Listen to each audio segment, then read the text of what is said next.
which was followed by a ministerial statement that was rendered by the Minister of Tourism on the human-wildlife conflict in Shangombo and Chama North parliamentary constituencies and the measures the government was taking to resolve the problem following a directive by Madam Speaker on a matter of urgent public importance raised by Mr. Mubika, Member of Parliament for Shangombo on Thursday, 13th July 2023. The Minister briefed the House on the causes of the increase in human-wildlife conflict and the various measures the government was implementing to resolve the problem in Shangombo and Chama North constituencies and other areas in the country. After presentation of that ministerial statement, the House considered questions for oral answer numbers 400 to 404 and 406 to 409, understanding order number 24, and a question for oral answer number 405, understanding order 24. The member being absent, the question lapsed, and thereafter we did see a consideration of a number of bills.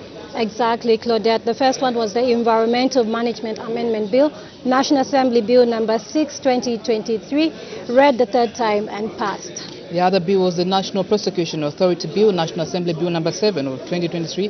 It was equally read the third time and passed the stage. And the Human Rights Commission Bill, National Assembly Bill number 8 of 2023, was under consideration at the time business was interrupted. That was at 12:55 hours, and so we do expect it to come up today for consideration. And Madam Speaker did adjourn the House accordingly at 12:56 hours. And so there you have it. That's the business, in case you missed out last week, that took place on a Friday. Time now to look at a business that is going to be considered today. We've got a few minutes before we see the Speaker's procession make its way into the chamber. So the House today is expected to consider one question for oral answer, understanding order number 76, and 5 questions for oral answer, understanding order number 74. Of course, we have presentation of some government bills. Exactly, Claudette. We expect 6 government bills to be presented this afternoon, and we also expect the motion to adopt the report of the Committee on Parastatal Bodies to be considered this afternoon. So I will quickly run through some of the bills that are expected to be presented. The Competition and Consumer Protection Bill, National Assembly Bill number 10 of 2023, which seeks to amend the Competition and Protection Act of 2010, and is going to be presented by the Minister of Commerce, Trade and Industry. And the second bill is the Trademarks Bill, National Assembly Bill number 11 of 2023, a bill that seeks to provide for the registration and protection of trademarks and geographical indications. It also seeks to provide for the rights conferred by the registration of trademarks and geographical indications. The other bill that is expected to be presented on the floor of the House is the Defense Amendment Bill, National Assembly Bill number 12 of 2023, to be presented by the Minister of Defense. We also expect the Minister of Local Government and Rural Development to present the Marriage Amendment Bill, National Assembly Bill number 13 of 2023, and this bill simply seeks to amend the Marriage Act. And we do expect the Minister of Justice to present the Judicial Training Institute of Zambia Bill, National Assembly Bill number 14 of 2023, a bill that seeks to establish a Judicial Training Institute of Zambia for the purposes of providing continuing professional development training for judges. The Zambia Institute Marketing Amendment Bill, National Assembly Bill number 15 of 2023, will be presented by the Minister of Commerce, Trade and Industry, and the bill seeks to amend the Zambia Institute of Marketing Act. And so those are the bills that will be presented on the floor of the House, and after presentation of those bills, we'll have a motion that is going to be moved by the chairperson of the parastatal bodies, that's the Committee on Parastatal Bodies. Just about now, we take you to the floor of the House for commencement of business. Good afternoon and pleasant viewing.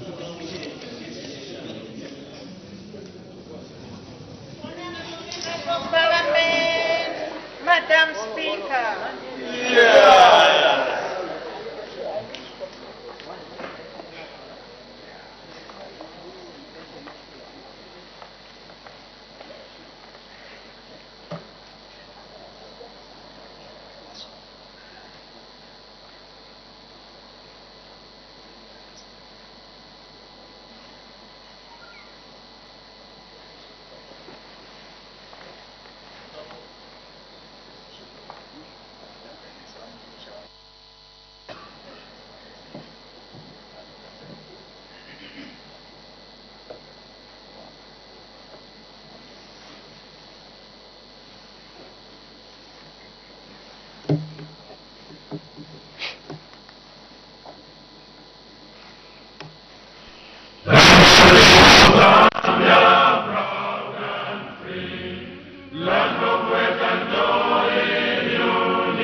Leaders in the struggle for the right. We want freedom's fight. Oh, one, strong and free. Africa is our own motherland, fashioned with and blessed by those who blend. Let us, O her people, join as one, brothers under the sun. Oh, one, strong and free. One land and one nation is our cry. Dignity and peace in Zambia's sky, like a noble eagle in its flight. Zambia, praise to thee, oh, one, strong and free. Praise be to God, praise be, bless our great Zambia, Zambia, Zambia. Remain we stand under the flag of our land. Zambia, praise to thee, oh, one, strong and free. Prayer. Almighty God, who in your infinite wisdom and providential goodness has appointed the offices of leaders and parliaments for the welfare of society and the just government of the people, we beseech you to consider with your abundant favor us, your servants, whom you have been pleased to call to the performance of such important responsibilities in this land. Let your blessing descend upon us here in Parliament assembled, and grant that we may, as in your presence, treat and consider all matters that shall come under our deliberation, in so just and faithful a manner as to promote your honor and glory, and to advance the peace, prosperity, and welfare of our country, and of those whose interests you have committed to our church. Amen.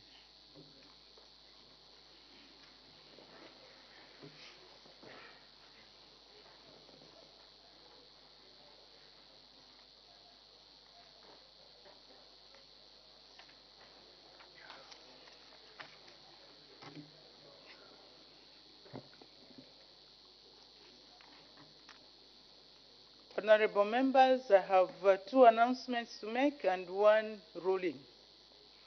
The first announcement is to the effect that, honorable members, I have received communication to the effect that in the absence of Her Honor the Vice President, who is attending to other government business, the Minister of Defense, Honorable Ambrose L. Lufuma, MP, has been appointed acting leader of government business in the House from today, 25th July 2023, until further notice. I thank you. Honorable members, I wish to acquaint the House with the presence in the Speaker's Gallery of the following officers from the Australian Parliamentary Budget Office. Dr. Helmut Berger, Head of Parliamentary Budget Office.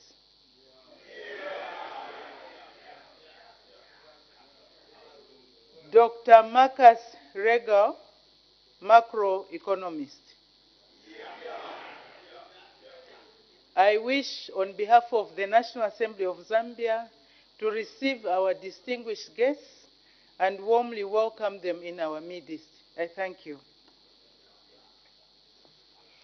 The third announcement is that, honorable members, I wish to inform the House that as part of its planning and budgeting process for 2024-20 to 2026 medium-term expenditure framework and the 2024 national budget, the Ministry of Water Development and Sanitation has requested all honorable members to submit 5 proposed water and sanitation interventions in their respective constituencies. The submission should be sent to the Journals and Tables Office Department by close of business on Friday, 28 July 2023. A template for submission of information will be sent to all honorable members in due course. I thank you. This is a ruling on a point of order raised on Thursday, 29th June 2023 by Mr. Arakech Totela,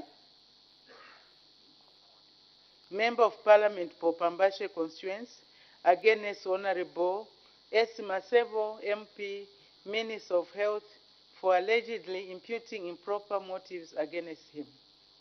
Honorable members, the House will recall that on Thursday, 29th June 2023, when the House was considering question for oral answer number 319, and Honorable S. Masevo, MP, Minister of Health, was responding to a supplementary question, Mr. Arakech Totela, Member of Parliament for Pambashe constituency, raised a point of order.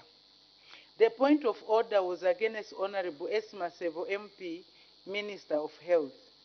In his point of order, Mr. Arakech Totela, MP, cited Standing Order 65-2A, which prohibits a member who is debating from imputing any improper motives to the President, Vice President, or any other member.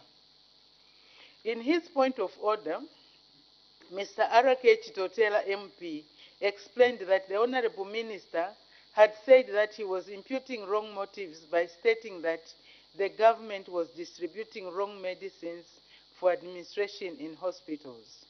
He added that he had merely quoted information contained in the report of the Committee on National Economy, Trade and Labor Matters. He therefore asked whether the Honorable Minister was in order to accuse him of suggesting that the government was distributing wrong medicines, when in fact he was merely quoting information given to the committee by the hospital administrators. Honorable members, in my immediate response, I reserved my ruling in order to verify the allegations that had been made. Honorable members, the background to this matter is that Mr. Arakech Totela, MP, when asking a follow-up question, stated that Zambia was experiencing an increase in cancer diseases because of the continued use of painkiller, which had been done away with. He alleged that although the hospital administrators had recommended that the painkiller be replaced with morphine, the government had continued to send the same painkillers to hospitals. In response, the Honorable Minister of Health disputed his assertion and explained that the government was guided by international standards under the World Health Organization, WHO. It was against this background that Mr. Arakech Totela, MP, raised his point of order. Honorable members, the point of order raises the following issues. 1. First, a member imputing any improper motives on another member. And 2, a member's duty to ensure that the information he or she provides to the House is factual and verifiable. Honorable members, I will discuss the above issues seriatim. 1. A member imputing an improper motive on another member. Honorable members, the conduct of members of Parliament is regulated by various laws and rules that seek to uphold the dignity of the House and also ensure the smooth transaction of business in the House. In this regard, Standing Order 65-2A of the National Assembly of Zambia, Standing Orders 2021, provides as follows, and I quote, 2.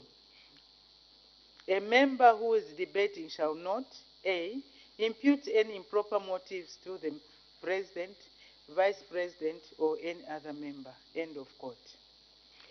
Honorable members, in studying this matter, I had recourse to the verbatim record of the statement by the Honorable Minister of Health on Thursday, 29th June 2023, in order to ascertain whether she made any statement that imputed any improper motive on Mr. Arakech Totela, MP.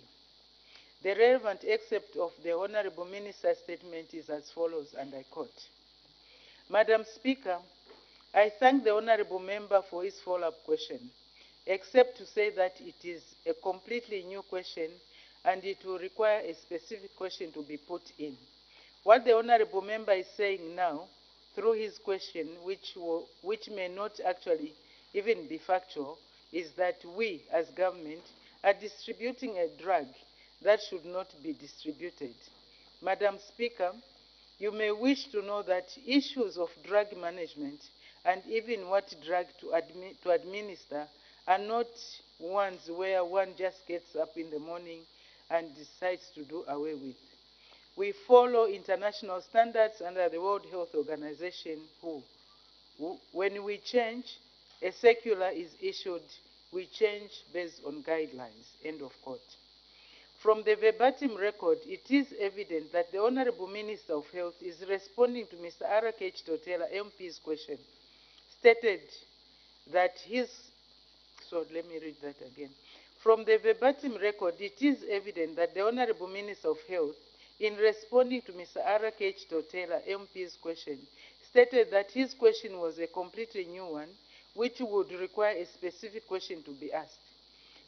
As she explained that Mr. Arakech Totela, MP's assertion may not have been factual because issues regarding changes in drug administration were based on WHO guidelines. At no point did the Honourable Minister impute any improper motive on Mr. Arakech Totela, MP. Therefore, I find that the Honourable Minister of Health did not impute any improper motives on Mr. Arakech Totela, MP. Consequently, the Honourable Minister of Health was not out of order. I will now proceed to consider the second limb of the point of order, which is the second one. A member's duty to ensure that the information he or she provides to the House is factual and verifiable. Honourable members, let me hasten to state that members enjoy freedom of speech and debate in the House. However, the freedom is not absolute because it's subject to the law and rules of the House. One such restraint is the requirement for a member to ensure that the information he or she provides to the House is factual and verifiable. Standing Order 65-1B of the National Assembly of Zambia, Standing Orders 2021, provides as follows, and I quote, 65.1, a member who is debating shall, B, ensure that the information he or she provides to the House is factual and verifiable, end of quote. Further, M.N. Kunau and S.L.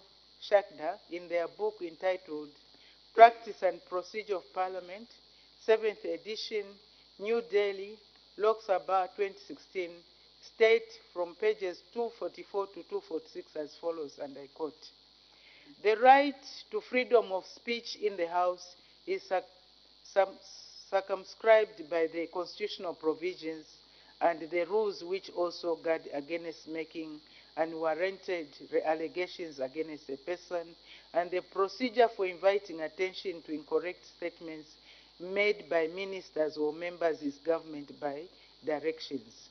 It is the duty of each member to refrain from any course of action prejudicial to the privilege of freedom of speech which he enjoys, end of quote. Honourable members, in raising his point of order, Mr. Arakech Totela, MP, submitted that his assertions were contained in a report of the Committee on National Economy, Trade and Labour Matters on Public Procurement in Zambia. I had recourse to the report, and a careful study of the report revealed that it did not contain any observation that the government was supplying wrong medicine. It also did not contain any recommendation by hospital administrators that the wrong painkiller be replaced by morphine. Honourable members, I had occasion to rule on a similar matter in the case of Mr. M. Kafwaya versus Honourable D. Siakalima Daily Parliamentary Debates of 17th June 2022. In that matter, Mr. M. Kafwaya, Member of Parliament for Lunte Constituency, alleged that Honorable Shakalima, Honorable Minister of Education, had accused the previous government of operating in a haphazard manner without providing evidence to support his statement.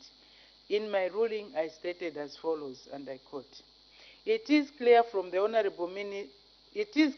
the Honorable Minister attempted to justify his statement by referring to a conversation he had had with some researchers who allegedly conducted a research in the country. However, this was not supported by any documentary or cogent evidence as envisaged by the Standing Order 65. In view of this, the Honorable Minister breached Standing Order 65 and was out of order. End of quote.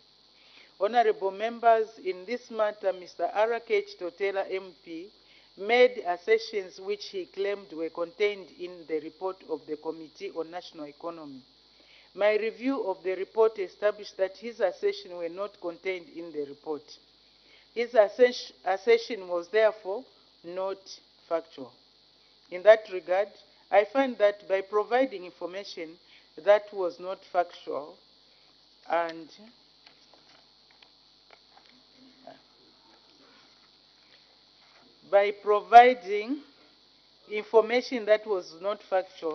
and verifiable is in clear contravention of Standing Order 65(1)(b, Mr. Arakech Totela MP was in fact out of order.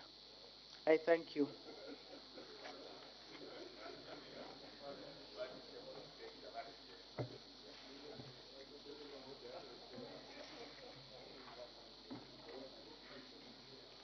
I have permitted the Honorable Minister of Labour and Social Security to make a ministerial statement.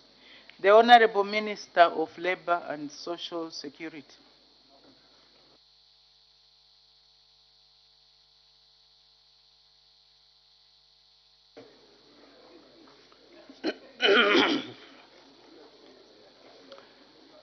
Madam Speaker, I thank you for this opportunity to update this August House and the nation at large of the National Pension Scheme Authority pre-retirement benefit, which is popularly known as the partial withdrawal.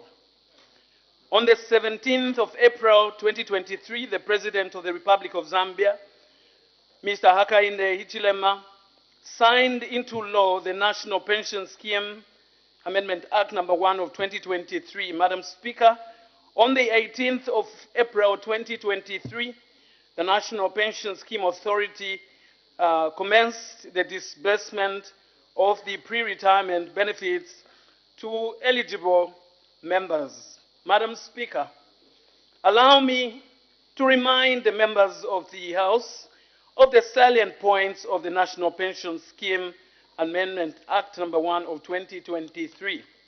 Number 1, qualifying criteria. 60 months of contributions regardless of age, but before the retirement, or 45 years and above regardless of, of contributions. 2, entitlement.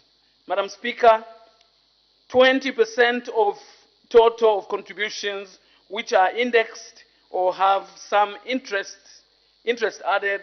And 3, frequency. The benefit is a one-off payment, meaning that once a member claims, they cannot claim again.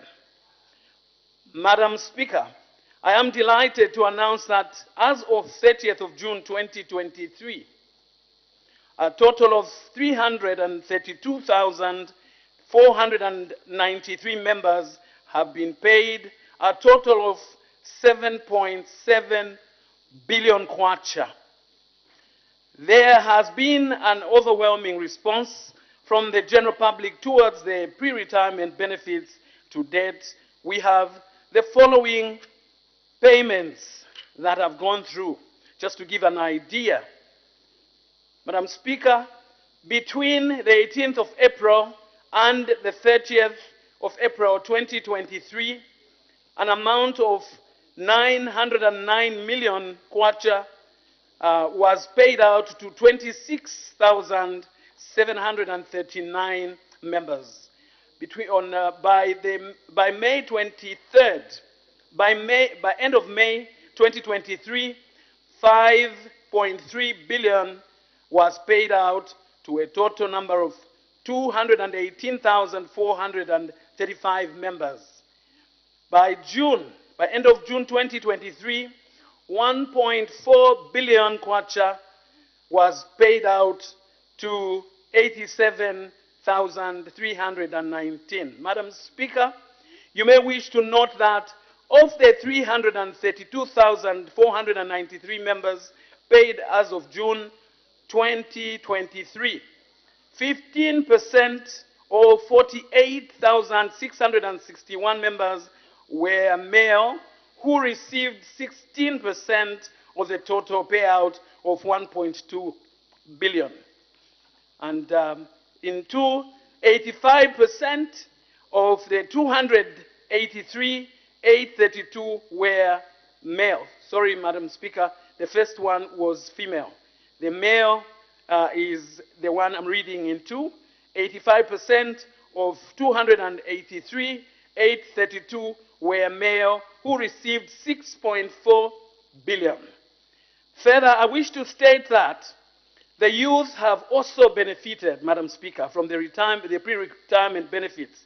A total of 777 million kwacha has been paid out to 60,240 members of the scheme aged between 20 to 34 years of age, who make up 18% of the total members paid. The age group between 35 to 49 years old received a total of 5.3 billion kwacha, while 53,861 or 16% of members paid were in the age group above 50 years old, who received 1.6 billion as of 30th of June 2023. Madam Speaker, allow me to demonstrate the positive effect of the pre-retirement lump sum benefit with a few testimonials from the members who have accessed the benefit so far. A female from Kalulushi, Madam Speaker, she says, I was struggling to move into my incomplete house. Upon receiving my partial withdrawal, it was a prayer answered. I have used it to pay for ZESCO connection, complete sewer system, and plastering. I moved in, and I'm finally no longer a tenant, Madam Speaker. A gentleman from Lusaka, I have invested my partial in a 5-hectare Kuchongwe. From Ndola, Kopala also, Madam Speaker, thank you for NAPSA. Thank you, NAPSA. It has helped me to pay for my daughter's tuition fees at the university, and I've invested in a small food business. Hopefully, it will grow big. From Lusaka, a gentleman says, I bought government bonds, Madam Speaker. A gentleman from Southern Province, I bought 18 heifers using the pre-retirement benefits. Madam Speaker, we are also cognizant of the challenges faced by some of our members, of the members of the scheme, in accessing their pre-retirement benefits. Some of the reasons that have led to these challenges include the mismatch, number one, mismatch of member details with key service providers such as banks and mobile network operators, which the authority has identified as a critical institution for the validation of member details. Another challenge, Madam Speaker, the non-remittance of member contributions by some employers has resulted in some members failing to meet the eligibility criteria of 60 months of contributions and therefore unable to claim the pre-retirement lump sum benefit. The legacy issues, Madam Speaker, the legacy issue of duplication or duplicated national registration cards is yet another matter that the authority is having to attend to. To address the challenges faced by the members, the National Pension Scheme Authority has instituted the following measures.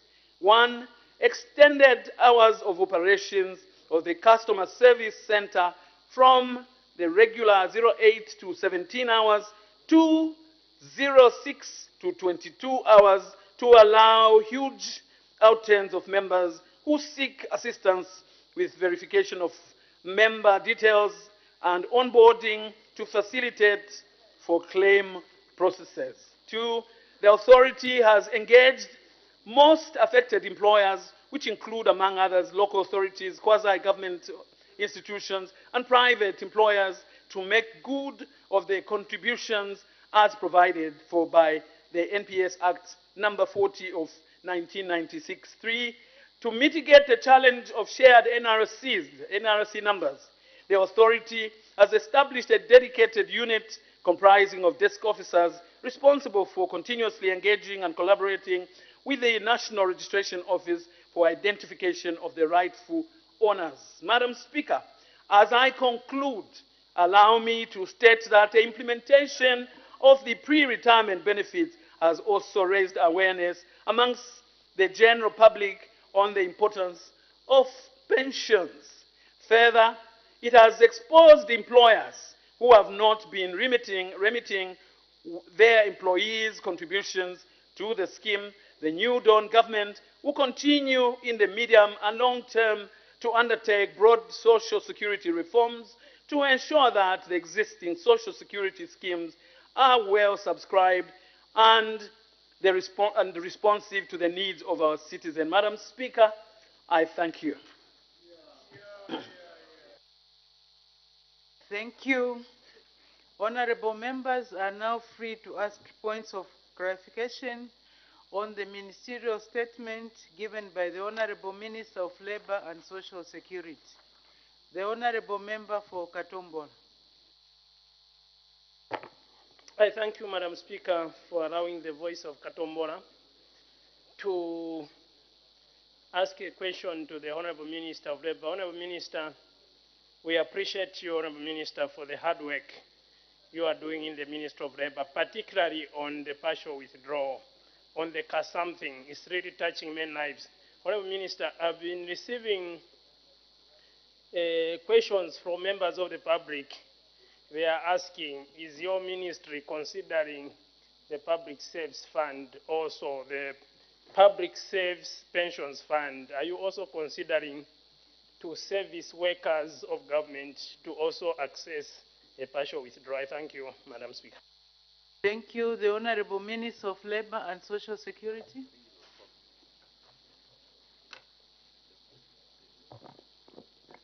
Thank you, Madam Speaker, and thank you to the Honourable Member for Katombora for asking that question. Obviously, when something is good, it is good.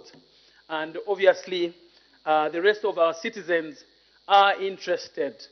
Madam Speaker, the New Dawn government of the UPND and alliance partners is just but starting to look into the various amendments or reform agenda.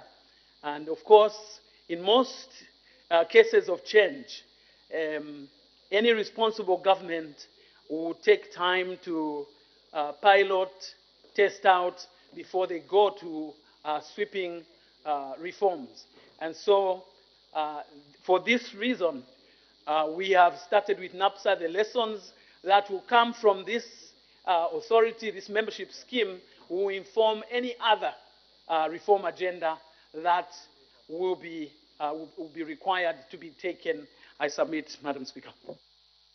Thank you. The Honourable Member for Zambezi East. Madam Speaker, I thank you for the opportunity to ask the Honourable Minister a follow-up question. Madam Speaker, a close look at the situation shows that while the idea is very good, some members of our society have been disadvantaged. majority of those who have been disadvantaged actually work in statutory bodies or parastatal bodies. Going by my experience with most of the parastatal bodies and other statutory institutions, it appears that the biggest chunk of those she cited, as in who have been exposed for failing to remit these statutory obligations in NAPSA, come from that sector.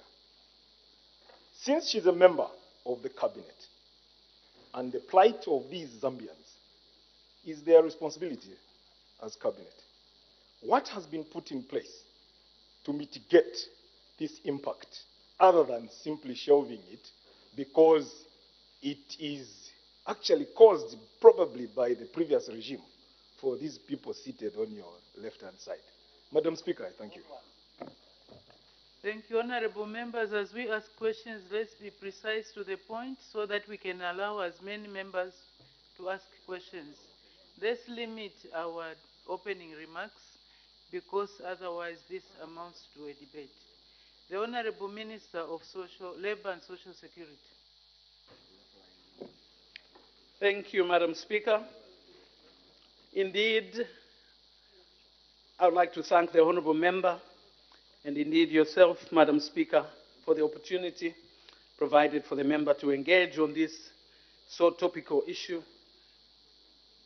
What I can say is that having taken this action, this amendment to permit this benefit, a one-off benefit, has provided not only the information that we have provided about the impact, the positive impact, and some of the procedural matters that we are dealing with. Madam Speaker, as I indicated, there are research institutions that have expressed interest to work with NAPSA to go out and research on and provide in-depth, more depth in terms of the data that should inform how interventions that are directed to the membership, to the workers, will be undertaken, and indeed how interventions that are supposed to go to employers and their future conduct in terms of performance, in terms of ensuring performance, will definitely come through from the researches that we are going to undertake. Of course, it is a matter of concern to this government of His Excellency the President, Mr. Hakainde Hichilema, to find that over many years, the past 10 years, maybe stretching back into 20 years, there was a laxity in terms of ensuring compliance. And this matter is one of the priorities that the authority has taken up.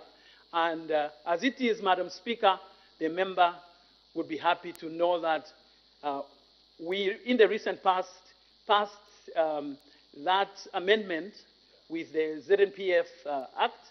We did an amendment where we are trying to provide a relief so that employers are not crushed to the extent of their failure to meet the other obligations of their workers, again, which would not be something that anyone would desire.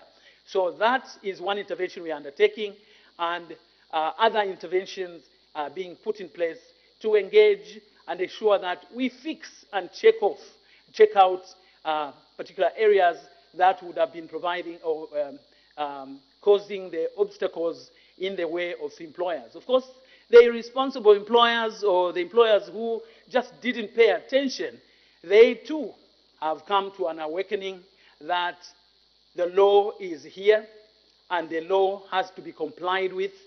They have to revisit. They have to come to the Ministry of Labour and Social Security. They have to go, if necessary, to the ministry, if not, to the authority itself, to go and negotiate and discuss how they can ensure that our members who are working for them are not disadvantaged for a long time. So there are short-term, medium-term interventions, and indeed long-term interventions. I thank you, Madam Speaker. Thank you. The Honourable Member for Chinsali. Thank you, Madam Speaker, and thank you, Honourable Minister, for the statement. I am one of those who has also obtained the partial withdrawal. Now,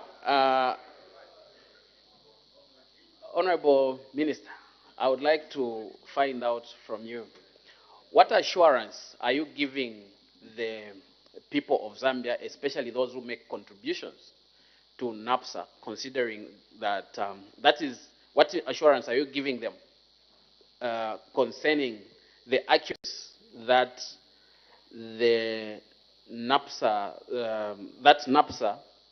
sorry, I've lost my thought. What assurance are you giving the people of Zambia concerning the accuracy of information that NAPSA has on the people that contribute to NAPSA, considering that recently it was reported that the information system of NAPSA was hacked by cyber criminals, the issue that resulted in the loss of information that NAPSA has on the people that make contributions to the institution. I thank you, Madam Speaker. Thank you. The Honorable Minister of Labour and Social Security. Madam Speaker, I'd like to thank the Honourable Member for that question, Member for Chinsali, and I'd like to thank you for this opportunity once again. The assurance to the Zambian people is that no member has been deleted from the system, and also to bring to the attention of the members of the public and this August House that in the we have heard that the financial market has experienced some incidences that relate to what the Honourable Member is putting across. And for NAPSA, and of course I know the other institutions are putting their own measures. For NAPSA, we have become, or the institution has become more alert and has moved to ensure that there is more protection policy framework, strengthening the firewalls, and a few other interventions that are being put in place. But the key message is that no member has lost, NAPSA has not lost any resource or any of the finances in this incident that was detected very, very early, because the institution, Madam Speaker, gets to the institution has a very strong risk management system strategy that is consistently checking on whatever is likely to happen to disrupt the processes of management of the finances of the membership. So in a nutshell, it is good that there's that risk management strategy that is up to date, and whatever happened is but something that just is a wake-up call that NAPSA should put in more measures to ensure that any other such attempt does not go through, and that it fails just like whatever happened, which never impacted on the scheme whatsoever. I submit. Thank you. The Honourable Member for Chairman North. Thank you, Madam Speaker. Thank you, Minister, for that ministerial statement. Honourable Minister, taking advantage of this ministerial statement, there are those employees from ZESCO, local authorities, and the National Housing Authority who were employed before NAPSA was created. Is your government also considering the same category of workers for 20% partial withdrawal? Thank you. Thank you. The Honourable Minister of Labour and Social Security. Madam Speaker, I'd like to indeed welcome back our colleagues, the left, for coming back, and for the Honourable Member who cares about the workers of Zambia, Chairman North, to ask a question. But can he just come again so that we give the right information on this, please? The Honourable Member for Chairman North, repeat your question. Oh, thank you very much. Minister, I was saying that there are those employees who at ZESCO, National Housing Authority, and also local authorities who were employed before NAPSA was created. They were contributing to LASIF. So is your government also considering extending the same facility their colleagues in NAPSA are enjoying to those at LASIF? Thank you. The Honorable Minister of Labour and Social Security. Madam Speaker, I would like to thank the honourable member for asking that question. Anyone who is a legitimate member of NAPSA as of the time of the ascension to this law by the President is eligible to access. I submit.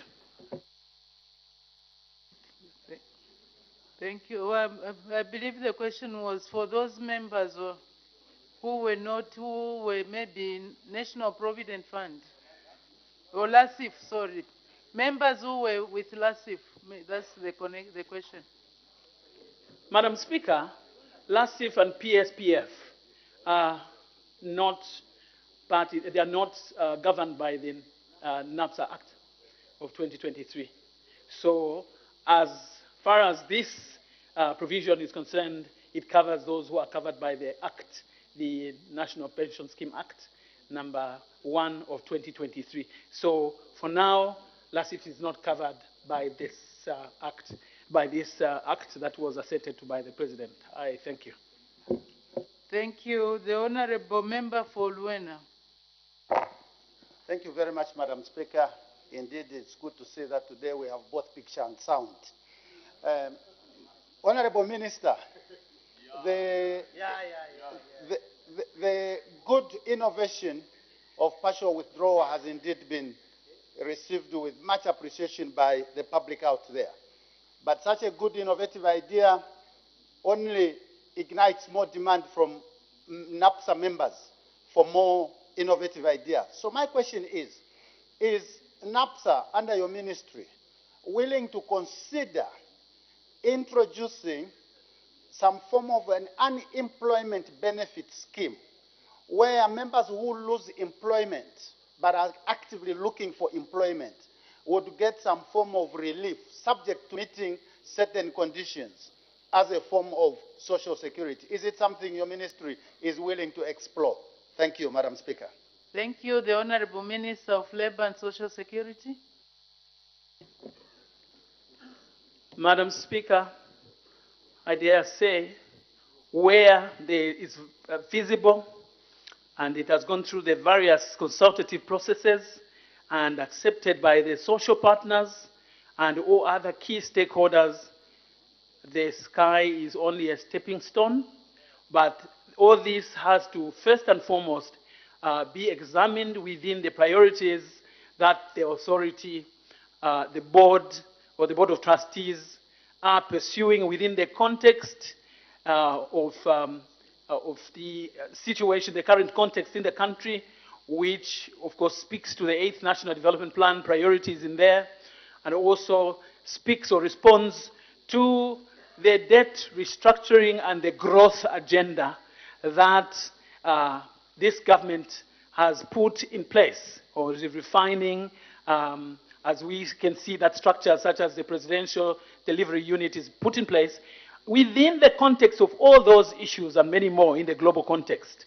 The trustees of NAPSA will inform through the strategy that they are looking at in terms of priorities. I thank you. Thank you. Honourable Member for Nkana, please desist from debating while you are seated. I've been observing you. The Honourable Member for Ron. Thank you very much, Madam Speaker, and Minister, thank you very much. Honourable Minister, it's in the public domain in the recent past that there were thousands and thousands of ghost workers who were on the government payroll. And from the challenges that you have itemized that your ministry is facing, could you be in a position to state as to whether the 332,493 that has been beneficial of the 7.7 billion, there has been any collaboration or dishonest conduct from any persons trying to come and claim, purporting to be some of these ghost workers? How are you treating this matter? Have you any challenges where there is dishonest conduct or collaboration either from the members of staff from NAPSA and citizenry in general? I thank you, Madam Speaker. The Honorable Minister of Labour and Social Security. Thank you, Madam Speaker, and thank you, Honourable Member for Ron. Madam Speaker, this is the reason why I said NAPSA is constantly reviewing, checking, and ensuring that all risk of all manner is avoided, is prevented. And I think I'll take this opportunity, Madam Speaker, to send a warning to any potential wrongdoer who would be thinking about or planning on any crime in relation to the implementation of this partial withdrawal. So far, Madam Speaker, there's no evidence that the number that has been mentioned, the 300,000 plus, are involved. Not at all. I submit. Thank you. The Honorable Member for Petauke Central.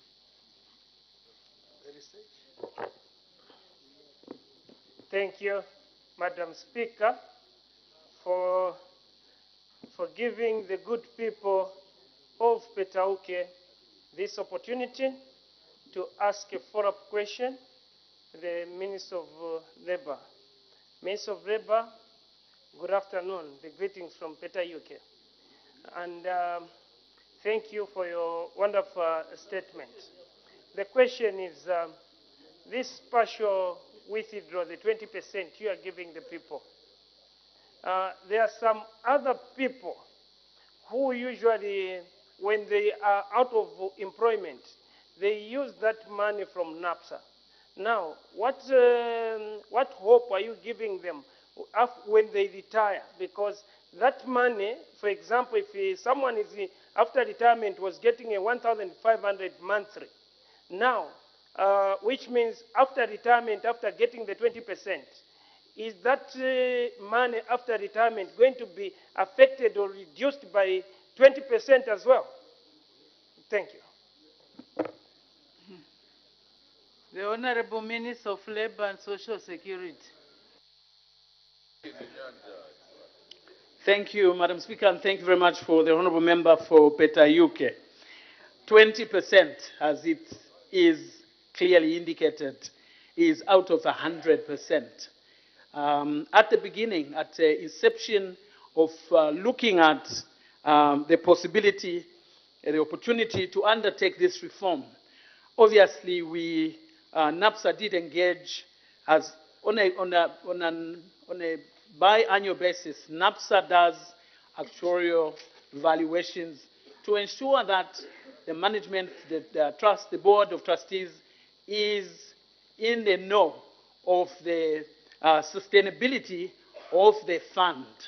And so for you to take a measure such as this one, where you go and make a proposal to draw, to make a partial, of course there were many proposals, some of them were beyond 20%, 30%, 50% that was coming from the members, as we do consult very intensively with the social partners from the employer sides, the employer organizations, the workers' organizations, the unions, and many other stakeholders in government, in MPSAs, I must say, who are employers, and beyond that. So that study, that valuation, the actuarial valuation, did clearly inform the decision that only 20% or below would be able to be paid out and leave no negative impact on the sustainability or the sustainability of the fund. So 80% of that 100%, Honourable Member, through you, Madam Speaker, that 80% is still kept for the member. Only 20%. Imagine you've got 1,000 kwacha and you only take out 20%. Have you depleted the rest of the 1,000 kwacha? You haven't. So 80% is continuing to work for the member, Madam Speaker, to ensure that through the investments as well, the principle that a member contributes together with their employer, but that the fund is tasked to also identify viable businesses or other investments. You know that NAPSA is in real estate and many other infrastructural projects and investment projects. So more money has to be made over that 20%, that 80% that is remaining, so that that worker, that member, is not thrown into the code at the time of retirement. So, Honorable Member, through you, Madam Speaker, 80% is still sitting as the principal, as well as the continuous investment yields that will yield up to the time one is retiring. So the members are safe, Madam Speaker. Thank you very much. Interesting topic, but we can only take so many questions at a time. Honorable members are encouraged to engage the Honorable Minister if they have any further questions. Questions for oral answer under Standing Order 76. The Honorable Member for Lundazi. Thank you, Madam Speaker. Question number 410. The Honorable Acting Minister of Education.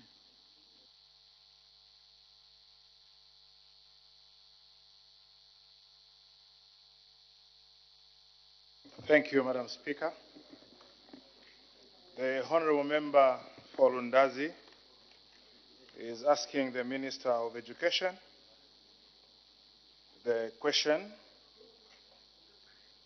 what caused the death of 2 pupils at the Lundazi boarding secondary school in Lundazi district between 2nd and 17th July 2023? The question is in 3 forms. B, why the school authorities did not inform the affected parents about the missing pupils at the school. And C, what measures the government is taking to ensure that such incidences do not recur in schools countrywide. The responses to the questions, Madam Speaker.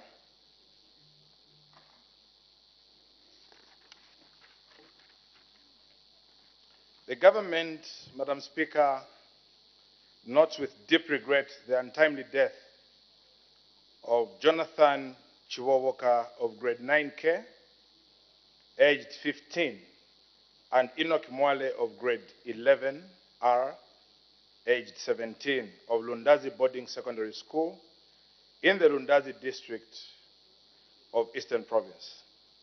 I wish to extend our deepest condolences to the bereaved families and the school community for the loss of our dear pupils. Madam Speaker, I wish to inform the House that A, immediately the Ministry of Education received the information on the death of our 2 pupils. The Ministry, through the Provincial Education Office, rushed to Lundazi to undertake preliminary investigations from the preliminary inquiries undertaken by the Ministry officials. It was established that the bodies of the deceased were discovered in Lundazi Dam by a fisherman on 7th July 2023. The fire department at the Lundazi Town Council was informed and they retrieved the bodies from the dam on the same day. Madam Speaker, the preliminary report, as confirmed by the pathologist, Dr. Victor from Lusaka Police Service Headquarters, on 17th July 2023, has revealed that the death of the 2 pupils at the school between 2nd and 17th July 2023 was caused by drowning in the Lundazi Dam. In addition, the Ministry of Education is awaiting a comprehensive investigation report from the security wings under the Ministry of Home Affairs and Internal Security, who are the experts in this matter. B, despite the ministry having provided adequate guidance on learner safety in schools, the school administration demonstrated gaps in accounting for their learners. In addition, the learner accounting system in the school in the period under review was overwhelmed by a series of activities which were taking place during the period and soon after the long weekend. That included hosting of the National School Arts Association of Zambia, NASAS, and the Junior Engineers, Technicians, and Scientists, JETS, competition and some learners going for the long weekend holidays.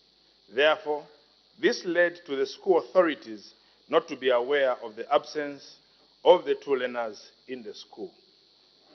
And last concern, C. Following this very sad and unfortunate incident, the Ministry of Education will continue to ensure that the safety of our learners is a priority. Consequently, the Ministry has embarked on the following measures. 1.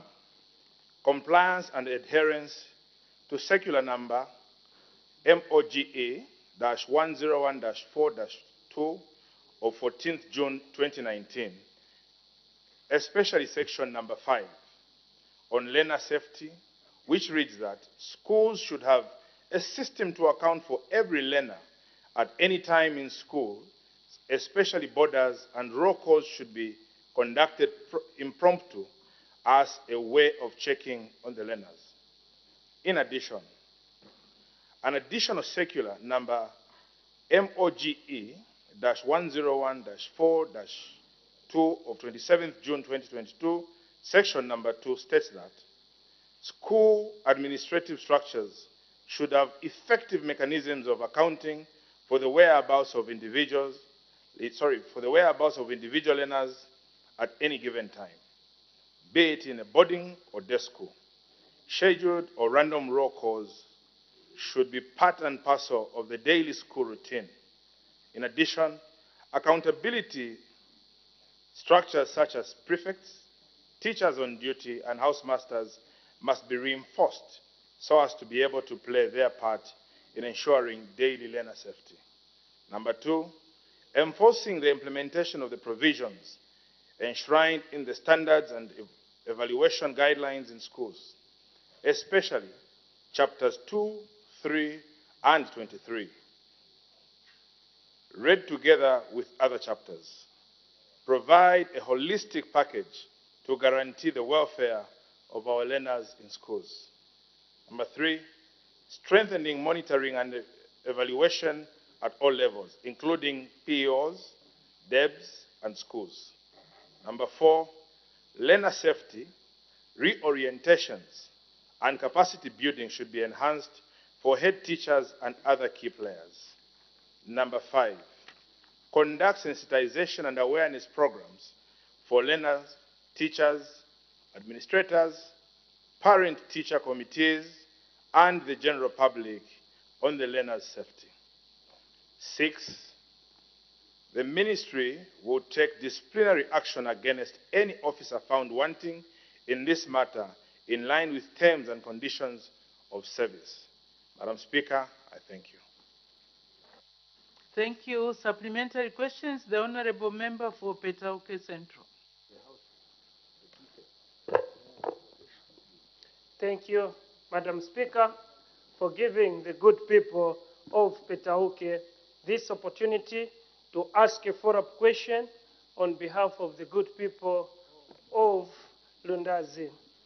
The Minister of, Acting Minister of Education, greetings from the good people of Petauke. The MP for Lundazi, I'm sure she explained to say these children, for them to drawn into the dam, they were being chased by the security team, men and women in uniform, if I'm not mistaken. The deck, they were being chased, and then when they were trying to run away from the deck. Honorable Member for Petauke, please, as we ask questions, let's be factual. Let's not introduce hearsay, unless if you were there, or looking at these children running, witnessing the whole event, it would be misleading to say that the children were running away from, as they were being chased by the police. You may proceed. Recast your question. Thank you, Madam Speaker, for your guidance, but I'm sure I was here when you directed the Member of Parliament for Rundazi to go and put up a question under this. Honorable member, ask your question. Do not debate or respond to the presiding officer. Thank you, Madam Speaker. Minister, did you find out, or did you conduct a research to find out why these children they found themselves into a dam and drowned? Thank you. The Honorable Acting Minister of Education. Thank you, Madam Speaker, and thank you to the Honorable Member for Petauke for the concern. It was on the floor of the House, indeed, when the Honorable Member for Lundazi brought a comment claiming that the children were being chased by DEC officials and further ran onto the dam where they failed to swim and paddle a canoe and lost their lives. Madam Speaker, government has instituted investigations, and what we have to report here is factual. Rumors and speculations which emanated from the burial site only on the day of burial, when it was just hearsay claiming DEC officials and others. The Ministry of Home Affairs, whom I said as experts, had instituted investigations and have found that no DEC official was chasing the children, and this information is coming in from the police command, whom the Minister of Education himself and myself, as latest as last night, we engaged, and he said there is no file proving that effect. The findings that I should say are that preliminary results are that the children, Madam Speaker, left school to the parents of the other child whom I mentioned, and then they never came to the dam where they were seen by other people. And after they were observed, they even observed the incident that happened, even the drowning. Immediately the incident was reported to the police, and the police took it up to the fire brigade officers. Unfortunately, search and rescue efforts proved futile. So they allowed the body to succumb to nature and float on the, above waters after a few days. Then they rushed to go and retrieve their bodies. As regard to the deck chasing them and what was perceived that they were smoking dagger is something that government will not take responsibility for and will not report on because it is mere speculation. For now, what I would request on behalf of government is that we do not speculate on the activities of the children because their parents and families are still mourning and asserting that they were involved in that illicit activities which attracted the pursuit of the DEC officials. I think it is unfortunate. I submit, Madam Speaker. Thank you. The Honorable Member for Wacha.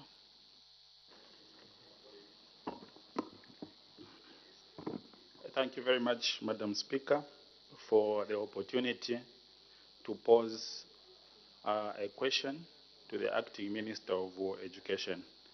Madam Speaker, in most of the boarding schools in this country, when pupils are either sick or facing some problems, parents or guardians are rarely informed on the situation that their children are going through until maybe the situation becomes worse.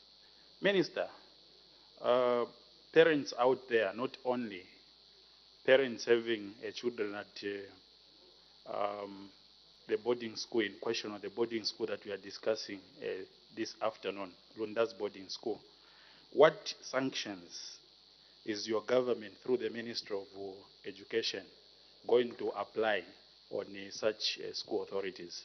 I thank you, Madam Speaker. Thank you. The Acting Minister of Education. Thank you, Madam Speaker.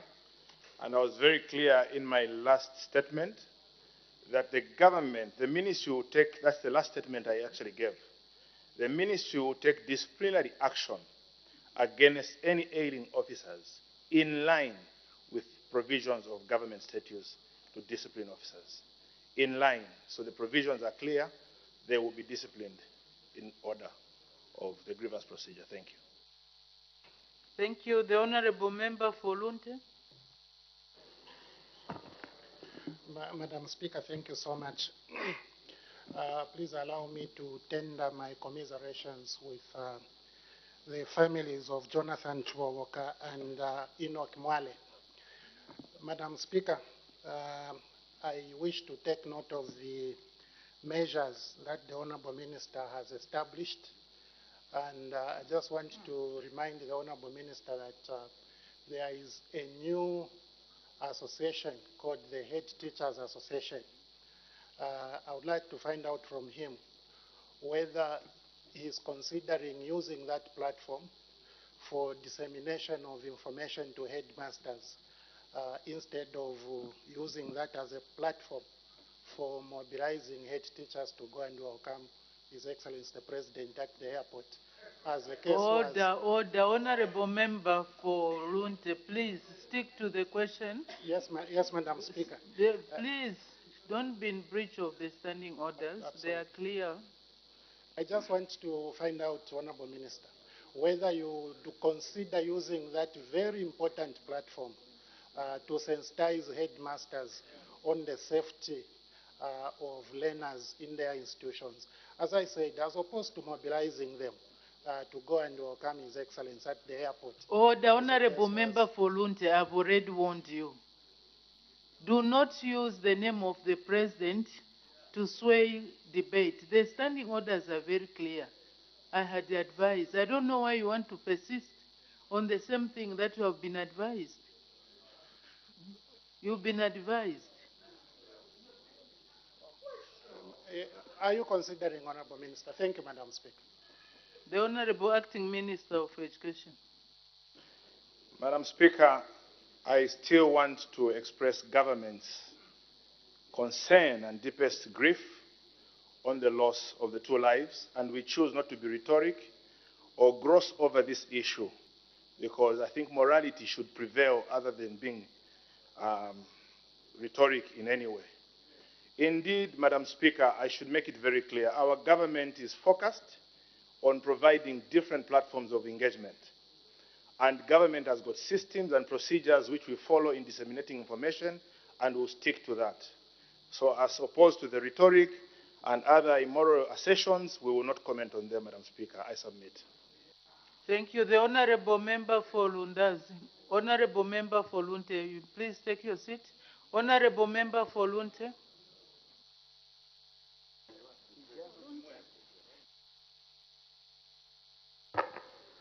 Thank you, Madam Speaker, for this chance to make a follow-up question. Madam Speaker, while seated here, I feel very sad. I don't know if it's because he's the acting Minister of Education. The Minister of Education himself, Honorable Douglas Yakalima, we sat there and he confirmed that it's true, DEC was chasing those children and they drowned. What is the government trying to hide over the death of these children? Honourable Member for Lunte, you were guided and you breached, you continue to breach, so you cannot raise a point of order when you yourself were in breach. The Honourable Acting Minister of Education. Madam Speaker, I stand here representing government and the Republic of Zambia. In honest and truth, government has got no reason why we should hide on anything. Madam Speaker, with your guidance and with your permission, I would even request probably if the Honourable Member has got more information that the children were consuming illicit substances and indeed they were pursued by a DEC official, if she could provide that information to us, government would be glad to pursue that so that we are assisted and we prevent DEC officials in future from acting in a way that will threaten the lives of our children. If she could provide that information to us, glad we would deal with it. I submit, Madam Speaker. Thank you. The Honourable Member for Lundazi. Thank you, Madam Speaker. Allow me to pass condolences to the two families. In Tumbuka, we say, mwafwa, tafwa, meaning your pain is our pain. In your report, you indicated that they observed serious gaps in accounting for the children.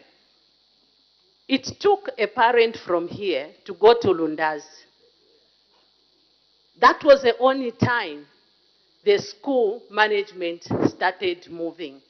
Honorable Minister, if it were your child, how would you feel? Order, honorable members, as we debate, let's not personalize the debates or the questions. Honorable member for Lundazi, have you finished your question? Can you rephrase your question, please? Thank you, Madam Speaker. There's a house captain, there's a boarding master, there's the headmaster. All those people couldn't know where Jonathan and Enoch were. What? Allow me, it's not in your constituency where people have died. Order, honorable members. Order, honorable members. Can we allow the honorable member to ask the question? The honorable member for Lundazi. Thank you, Madam Speaker. What do you have to tell the management of Lundazi Secondary School on how they can be able to take care of children who are in their custody? I submit.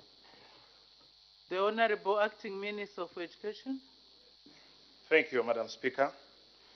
And I take note of the grief from the honorable member, which is indeed, she's been touched, being a mother and also member of parliament where life has been lost. The same grief that even myself as minister and the government official take and share. Madam Speaker, even in my earlier statement, we noted and stated that there have been lapses on the school's part on accounting for our children. And it is the more reason why we are saying government has got sufficient provisions of noting whether a child is in class, is in their dormitories, they are participating in activities, but all these were not adhered to. And it is the more reason why we've reminded the House and the country on those provisions. And it is the more reason why we have said government will take disciplinary action so that we deter even the would-be lapsing government teaching officials on such a very, very unfortunate eventuality. Honorable member, we share the grief and we do not wish to see a repeat of this occurrence. I submit, Madam Speaker. Thank you very much. Question for oral answer, understanding order 74. The honorable member for Chadiza. Thank you, Madam Speaker. People of Chadiza asking question 411. The honorable Minister of Agriculture. Thank you, Madam Speaker. The honorable member for Chadiza asked the government when the government will deliver farming inputs to farmers who paid for the inputs under the Farmer Input Support Program in the 2017-2018 farming season in Chadiza Parliamentary constituency. And B, Madam Speaker, what the cause of the delay in delivering the inputs is, and C, whether in the event the inputs are not delivered, the government will consider refunding the affected farmers.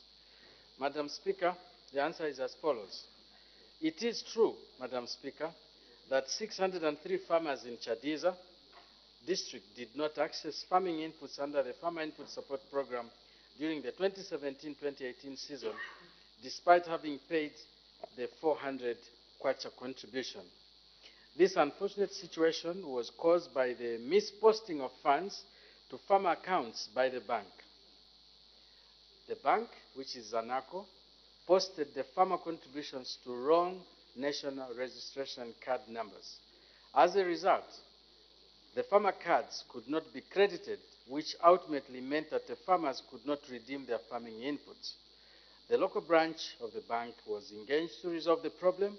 Nonetheless, the bank referred the query to their headquarters in Lusaka, as it was beyond the jurisdiction of the local branch. It is worth noting, Madam Speaker, that during the farming season in question, the district was implementing the e-voucher modality.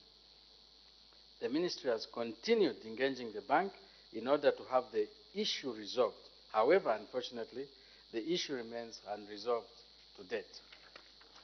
Madam Speaker, for B, the challenge Zanaco faced in crediting farmers had a ripple effect on the whole supply chain. The agro dealers that were engaged in the farming season under review could not access the funds either. Hence, the farming inputs could not be delivered on time.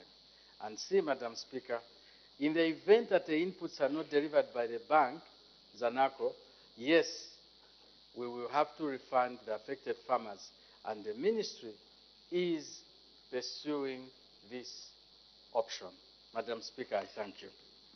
Thank you. Supplementary questions. The Honorable Member for Chadiza. Thank you, Madam Speaker. Honorable Minister, agriculture in Chadiza constituency is the major commercial activities which happens in Chadiza. Honorable Minister, you have indicated that there's an government has got an option to refund the affected farmers. Honorable Minister, my question is, when do you intend to refund the affected farmers in an event that you opt to go that way? Because this problem has been outstanding for a long period of time. Madam Speaker, I thank you. Thank you. The Honorable Minister of Agriculture. Madam Speaker, in all honesty, I actually only learned of this upon seeing your question, and I did indicate to the farmers that we should not allow this to prolong.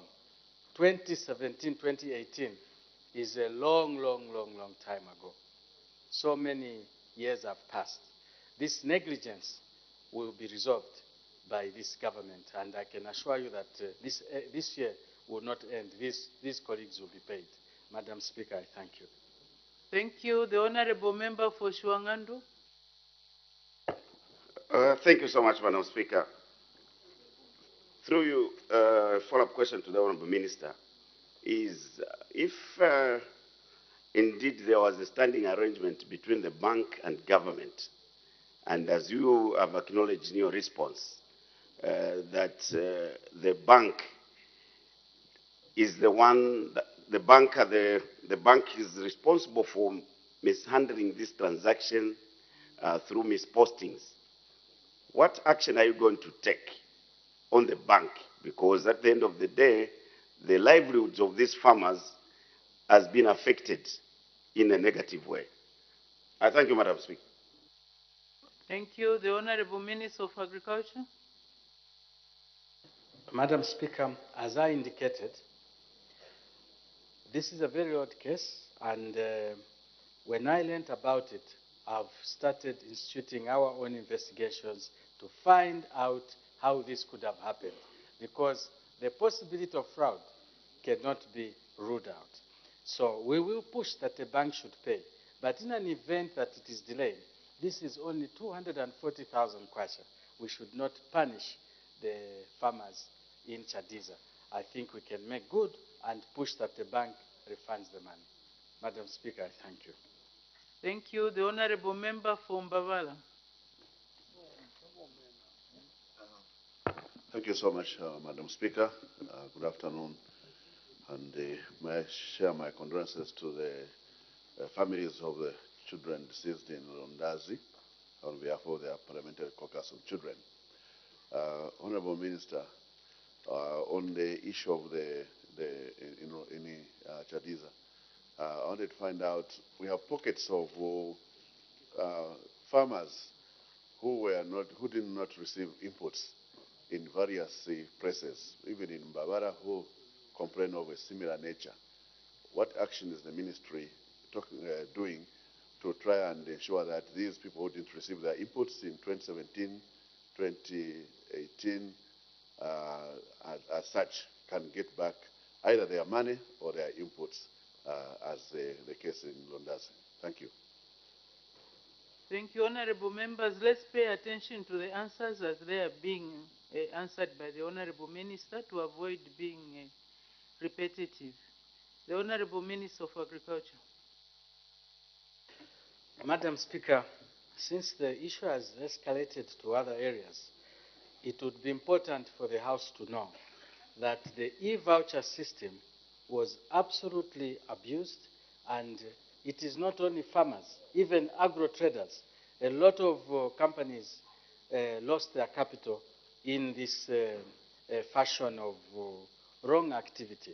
What I can say is that if there are areas where the honorable members know, as it is the case with Chadiza, we would gladly receive those names and see how we can make good with the bank or the agro dealer so that the farmers are not punished by incompetence of other institutions along the chain. In this case, as was the case, there was a misplacement by Zanaco. So if we would know in Mbawala, if you have got similar case, we would just like to know which institution was responsible and would make a follow-up. Madam Speaker, I thank you. Thank you. The Honorable Member for Pemba. Thank you so much, Madam Speaker.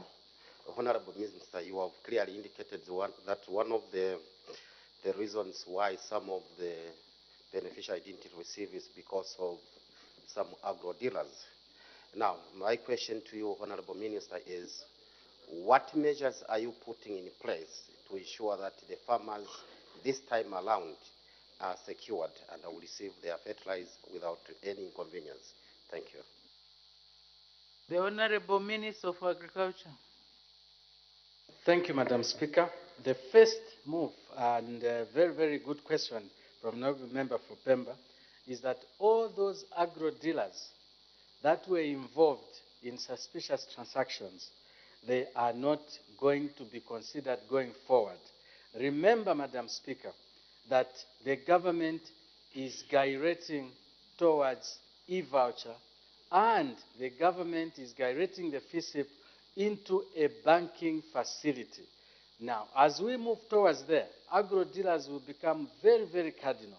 But those agro dealers who we know got involved in transactions which are not honorable, we are going to list them down and make them known and pass them over to even the credit bureau so that they are nowhere near handling inputs for farmers. Madam Speaker, we take this very seriously.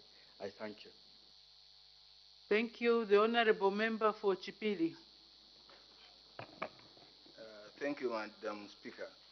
Honorable Minister, suppose the farmer asks you to give them the farming input instead of funding them with their money that they had deposited for this coming season. What could be your position for these farmers? Thank you. The Honorable Minister of Agriculture. Madam Speaker, depending on when the request comes, there could be a consideration that they are given inputs, but where we have already planned as at now, it would not be possible because then it would affect those farmers who have registered their names and are expecting inputs. I thank you. Thank you. The Honorable Member for Kaumbwe. Thank you so much, Madam Speaker.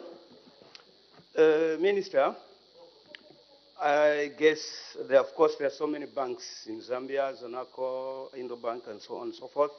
So the Minister of Agriculture appointed Zanaco to administer the FISIP program through e-voucher to different constituencies in the country, and therefore there was a contract between Minister of Agriculture and Zanaco. Every contract, there are penalties. So, did you have a look at the penalties that were in the contract between Minister of Agriculture and Zanaco, and so that you invoke those penalties on Zanaco after 4 or 5 years? I thank you. The Honorable Minister of Agriculture. Yes, Madam Speaker, we did look at the contract terms, and I must say here that, Madam Speaker, as much as the figure looks small, we respect every farmer that paid the 400 kwacha because it means a lot for them. But when you look at the volume that these banks handle, and you look at the number of farmers that were affected, you want to be very, very careful in the manner you handle it. As I said, we are talking of 240,000 kwacha here. So, yes, as much as you'd like to invoke certain clauses, but you do talk to the banks and say, can you solve this in a manner outside litigation before you get to that type of situation? Madam Speaker, I thank you. Thank you. The Honorable Member for Chadiza. Thank you, Madam Speaker. Honorable Minister, the size of a pack then in 2017-2018 season probably is different from what farmers are getting now per pack. Honorable Minister, what would be the guiding principle in case you opt to deliver these inputs? I mean, how many bags of inputs in terms of fertilizer and seed would you deliver? Would you give each farmer in case you give them now? Because there's been a lot of time that has passed from 2017 and now. What is obtaining now in terms of guidance is different from what was obtaining in 2017-2018 farming season. How would you approach this whole thing if you are to supply the inputs now? Thank you, Madam Speaker. The Honorable Minister of Agriculture. Madam Speaker, I think the guidance we have is that answers which have an assumption should be avoided, because the question from the Honorable Member from Chadiza is based on an assumption. If you were to give them inputs now, what would you give them? That type of question, Madam Speaker, I would honestly be very careful to respond to. I thank you. Thank you. The Honorable, two more questions. Honorable Member for Kasanenko to be followed by Kawata. Honorable Member for Kasanenko. Thank you, Madam Speaker. With your indulgence, Honorable Minister of Agriculture, considering that 2017-2018 season is not the only season where farmers did not receive their inputs, are you confirming to this House and to the Zambian people that refund is one of the options to those who did not receive fertilizer, especially the one which is more critical of 2021-2022 season? Thank you, Madam Speaker. The Honorable Member, you are expanding the question. The question relates to the season 2017 to 2018. So if you want to know about or to ask a question relating to the other years, please put in the question so that the Minister comes to the House prepared to answer your question. The Honorable Member for Kawata. Thank you, Madam Speaker. Honorable Minister, I wanted to find out, money is stuck with the bank and it's now almost 4 years from 2017 up to now. I wanted to find out if the farmers were to request for refund, is the bank going to consider to pay with interest the money that has been withheld? The Honorable Minister of Agriculture. Madam Speaker, as I indicated that I actually did not know about this until this question came. And we are beginning the case all over again to find out why it stalled from 2017, that it should be asked in 2023. Definitely, we will talk to the bank about the conditions and terms on which we can look at how to deal with this. This is very related to the question from the doctor who was trying to find out a similar term as you have put it. So we will sit with the bank. If they will add interest, it is the most ideal thing. I thank you, Madam Speaker. Thank you. Next question, the Honorable Member for Lubanseshi. Thank you so much, Madam Speaker, for recognizing the good people of Lubanseshi constituency. Madam Speaker, the people of Lubanseshi are invited to ask question 412. Thank you. The Honorable Minister of Commerce, Trade and Industry.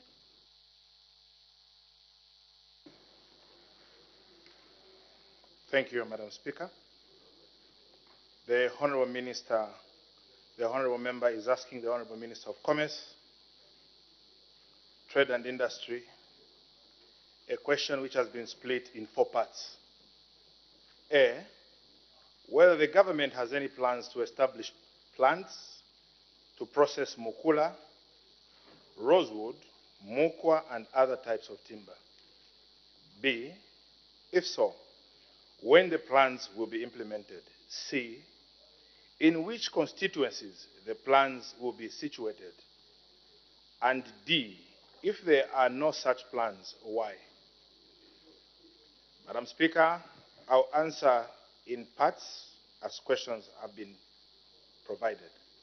A, yes, government has plans of facilitating the establishment of processing plants of various products, including the processing of mukula, rosewood, and mukwa. Government will continue to provide a conducive business environment and facilitate for investment in all sectors. Order, honorable members, there's too much talking in the House. Can we maintain some silence and listen to the Honorable Minister? You may proceed, Honorable Minister. Thank you, Madam Speaker.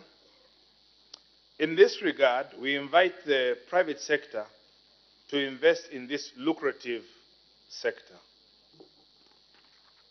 Madam Speaker, you may wish to note that the wood and wood products value chain has been identified by government as a key priority for investment, as the forestry sector in Zambia holds great potential for investment. B, government has identified areas that the timber business opportunities, and the Western Province is one of them. In this regard, we would encourage the private sector to come on board and exploit the business opportunities in this sector.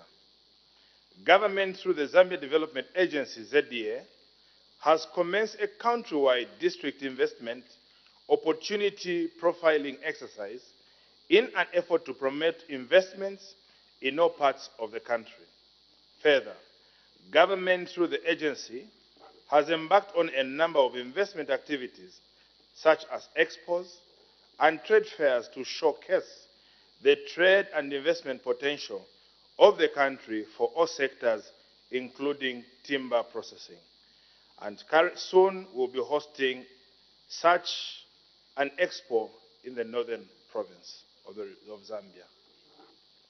C, government is already encouraging the establishing of processing plants throughout the country, and this includes the constituencies in the western provinces. D, question D falls off by virtue of the above responses. Madam Speaker, I thank you. Thank you. Supplementary questions. The Honorable Member for Lubasanshi. Thank you, Madam Speaker, for the Minister to provide answers that he has provided. Now, I would like to find out from the Minister. Indeed, timber industry is really a lucrative sector which is supposed to provide jobs, especially for the youth across the country. And you have put it rightly that the government has plans. But I would like to find out these plans where will be implemented in accordance with the question. And furthermore, Madam Speaker, in an event that the private sector doesn't come on board, what deliberate measures does the government put in place to actualize what I've asked for? Thank you, Madam Speaker. Thank you. I see you have exercised your right to ask two questions at the same point. The Honorable Minister of Commerce, Industry and Trade. Thank you, Madam Speaker. If I got the Honorable Member correctly, he's asking when this will be implemented. Pardon? Sorry, Madam Speaker, I just need to clarify. Honorable Member for Lubanses, can you repeat your two questions? Obliged, Madam Speaker.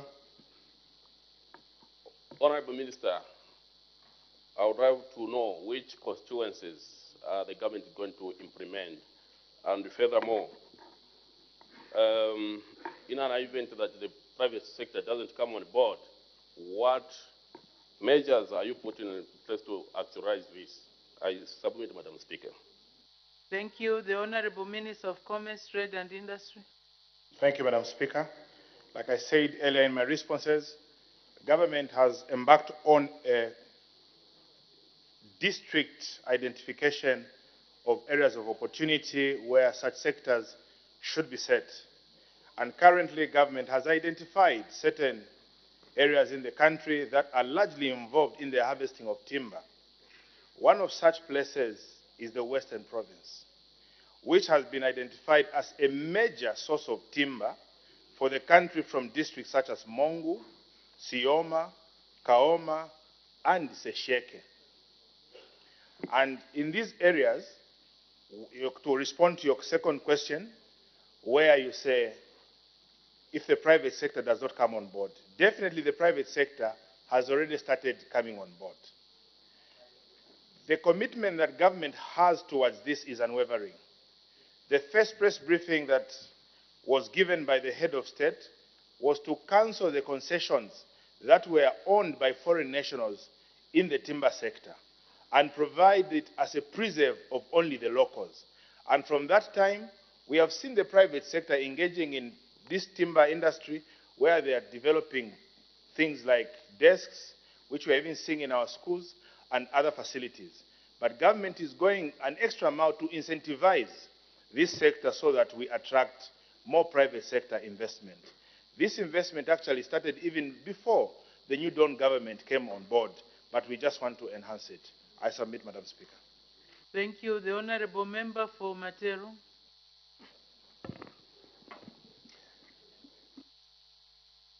Thank you, Madam Speaker, and allow me to take this opportunity to pass my sincere condolences, Madam, to a seasoned former member of this House, Honorable Jean Kapata, that lost her husband and was being put to rest today. Madam Speaker, I would like to ask the Minister of Commerce, specifically on Mukula, Minister Chipoka. Mukula has been a preserve, the processing has been a preserve of foreigners. And I'll be honest, in particular, actually just one, Sikale Processing, and it happens to be in my constituents, Matero, owned by, I love all foreigners, but owned by a colleague whose origins from China. And it must be the only one. What measures are you specifically putting in place to empower Zambians to also start buying and processing mukula? There's plenty of it in Northwestern, in Luangwa and elsewhere. And it's frozen. Licenses under the green economy have been stopped.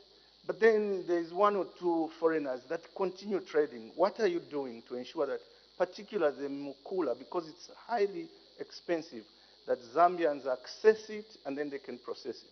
Thank you, Madam Speaker. Thank you. The Honourable Minister of Commerce, Trade and Industry. Thank you, Madam Speaker. And thank you to the Honourable Member for Matero for a very good question that indeed needs response. Madam Speaker, like I said earlier, His Excellency, in his first press address to the country, he cancelled all timber concessions, including Mukula, which was making notorious headlines in a few years past, concessions that were held by foreign nationals. And a statement, or should I say policy direction was given where only Zambian nationals should hold licenses for timber. Sikale and 3 other processing companies that are established in Zambia are not holders of timber licenses. They are buying timber from Zambian nationals who hold the licenses.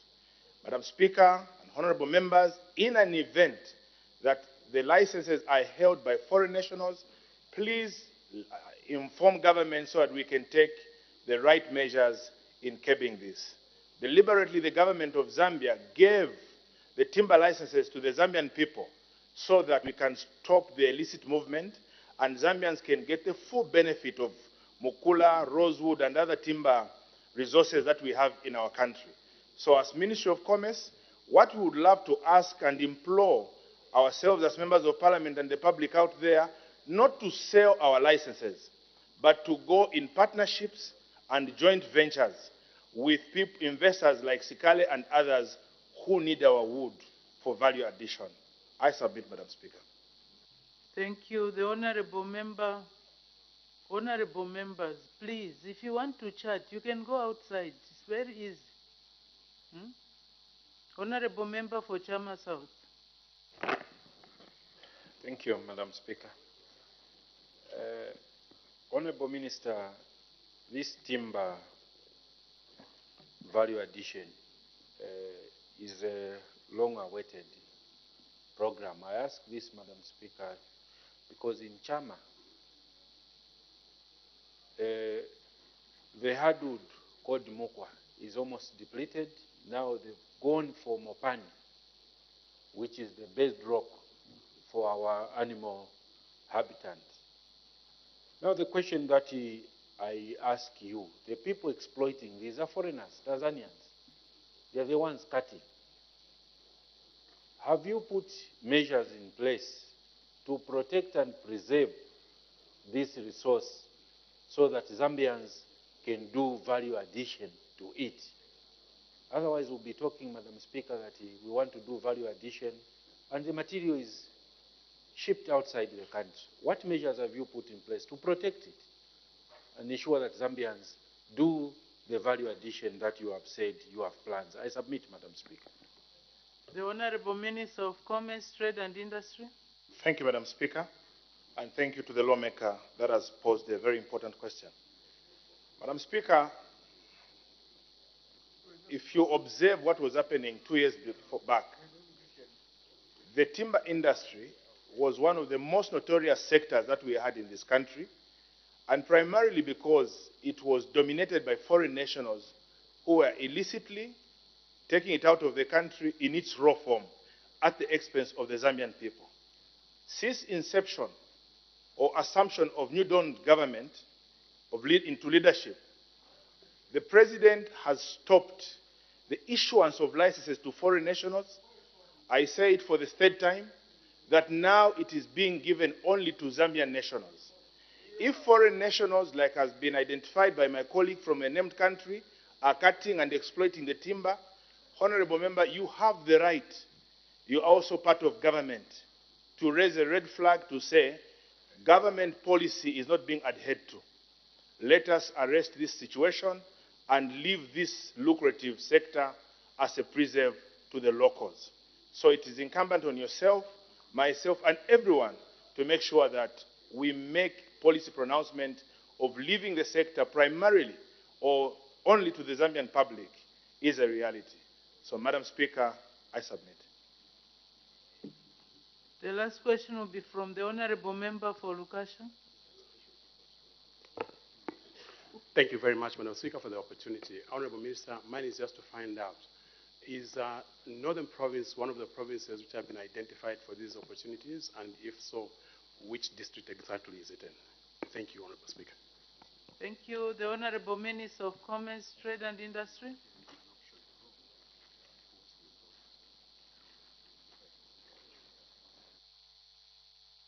Thank you, Madam Speaker. Indeed, Northern Province is one of the provinces that have been identified, and primarily, also particularly, even in Pika district, has been identified because it has got large numbers of mokula and other hardwood, which are quite essential to developing industries in the timber sector. And it is therefore important that government has also taken note, Madam Speaker, that we set up such processing plants in areas where this timber is available.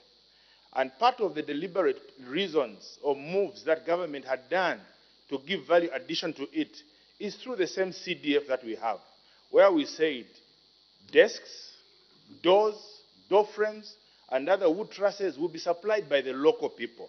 It is from the same timber that we have been blessed with.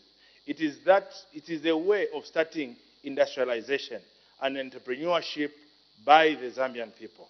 So I think, Honorable Minister, Northern Province and part of Muchinga has been identified. And Madam Speaker, to give comfort to the country, part of the mukula that was found illicitly picked has been collected and put up in an aggregated manner where we'll be doing even the auction to this effect so that the public sees where their resources are and the value they are getting out of it. Madam Speaker, I submit. Thank you. The next question, the Honorable Member from Lovezi. Thank you, Madam Speaker, for giving the good people of Mwabezi an opportunity to ask question number 413. The Honorable Minister of Home Affairs and Internal Security.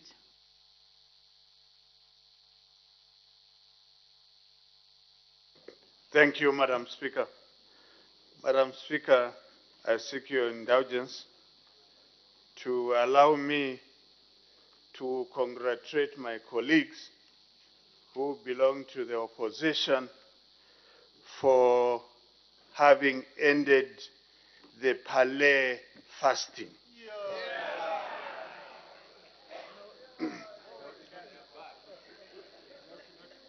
Madam Speaker, Honorable Raphael Mawenga, Member of Parliament for Mulobezi constituency, asked the Minister of Home Affairs and Internal Security the following questions.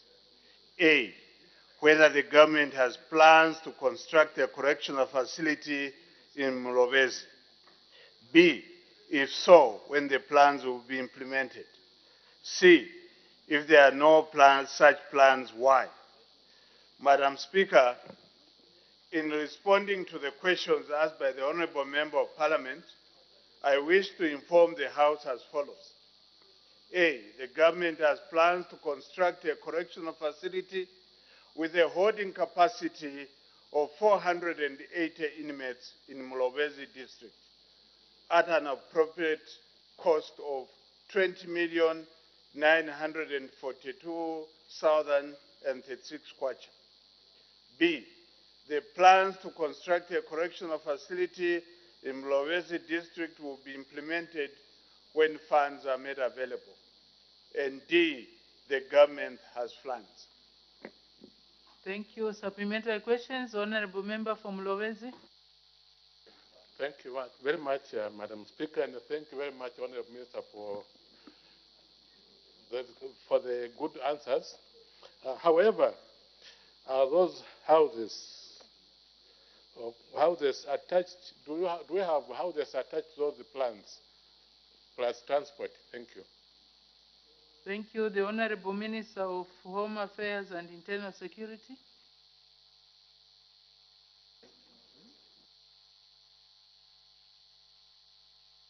Thank you, Madam Speaker. Madam Speaker, the usual trend is that whenever we build a facility like the one we intend to, we will construct workers' houses. In this case, the workers that will be manning this particular facility. Thank you. Because of time, I want to go through this quickly. Honorable Member from Lovezi, do you have any other question? Honorable Minister, while we're waiting for the construction of the correction facility, is there anything that we can do meanwhile? Thank you. The Honorable Minister of Home Affairs and Internal Security. Madam Speaker, as the situation is obtaining, whoever is ordered to be in legal incarceration, they are taken either to Sesheke or Livingstone, which are the nearest districts to Mulobezi. Thank you. The next question, Honorable Member for Nalikwanda. Thank you, Madam Speaker. Question 414. The Honorable Minister of Agriculture. Thank you, Madam Speaker. Madam Speaker, the Honorable Member for Nalikwanda asked government the following questions. Number one, which company was contracted to operationalize the Nasanje farm block in Nalikwanda Parliamentary constituency? And B, what the scope of work is? C, what the time frame from the project is? And finally, D, what the contract sum for the project is. Madam Speaker, the company that was contracted to operationalize the Nasanje farming block in Nalikwanda Parliamentary constituency is Jiangsu Gold International. For B, Madam Speaker, the scope of work was to clear 2 2,000 hectares of land for planting cashew nuts trees. And C, Madam Speaker, the time frame for the completion of the project was 90 days. D, and finally, Madam Speaker, the contract sum for the project was 10,320,000 kwacha. Madam Speaker, I thank you. Thank you. Supplementary questions, Honorable Member for Narikwanda. Thank you, Madam Speaker. May I find out from the Minister whether the family block will be given a title to encourage investors? Thank you. The Honorable Minister of Agriculture, title, whether they will be given title. Madam Speaker, I want to believe that the first speaking honorable member was saying title deeds for each plot. I hope I'm right. Madam Speaker, the Nanzanje farming block will be treated just like any other farming block that we are looking at. And you are aware that the 2,000 hectares is supposed to be broken down into 5 hectares each for the farmer, where they're expected to grow 1 hectare for cashew nut and then the other 4 hectares for other things. So yes, Madam Speaker, the farmers will be given the comfort of title once everything is discussed well with the Barroso Royal Establishment and indeed the Ministry of Lands. I thank you. Thank you, Honorable Member for Sinazongwe. Please, can you speak in low tones? Honorable Member for Narikwanda. Thank you, Madam Speaker. I wanted to find out from the Minister of Agriculture what facilities will be provided to the block to ensure that the farming block is operationalized within a short period of time. The Honorable Minister of Agriculture, if you got that. Yes, Madam Speaker. I'm sure the Honorable Member will be very happy to hear that progress towards enhancing farming activity in the farm block is ongoing. Right now, Madam Speaker, I think a few weeks ago, 5 boreholes were drilled in that area. That is to provide water so that the farmers can use it to irrigate their cashew and other crops. And like in any other area, we'll continue providing extension, Madam Speaker, so that the farmers are supported. Madam Speaker, I thank you. Thank you. Next question, the Honorable Member for Chinsali.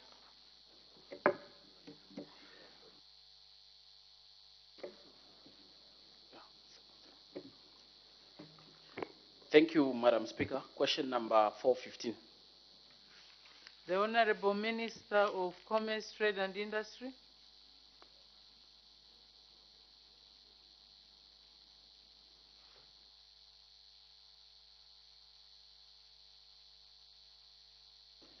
Madam Speaker, thank you. The question to the Minister of Commerce, Trade and Industry comes in 2 parts. A, what plans the government has for Chinsali district to stimulate economic growth? B, when the plans will be implemented? Madam Speaker, the response is as follows. A, government has embarked on a countrywide district investment opportunities profiling exercise in an effort to promote investment and stimulate economic activities in all parts of the country, including Chinsali district. Therefore, with respect to Chinsali district, government has identified key priority sectors, which include aquaculture, agriculture, rice and forestry, among others, which are earmarked for movement. Madam Speaker, government has developed legal and regulatory frameworks to promote investment in rural districts of Zambia, including Chinsali district.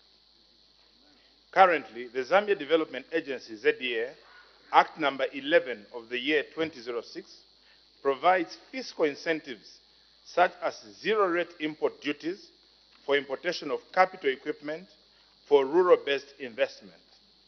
Also, government through the Ministry of Commerce, Trade and Industry is implementing the National Industrial Policy, which promotes rural industrialization by encouraging investment in value addition ventures, which utilizes available local resources.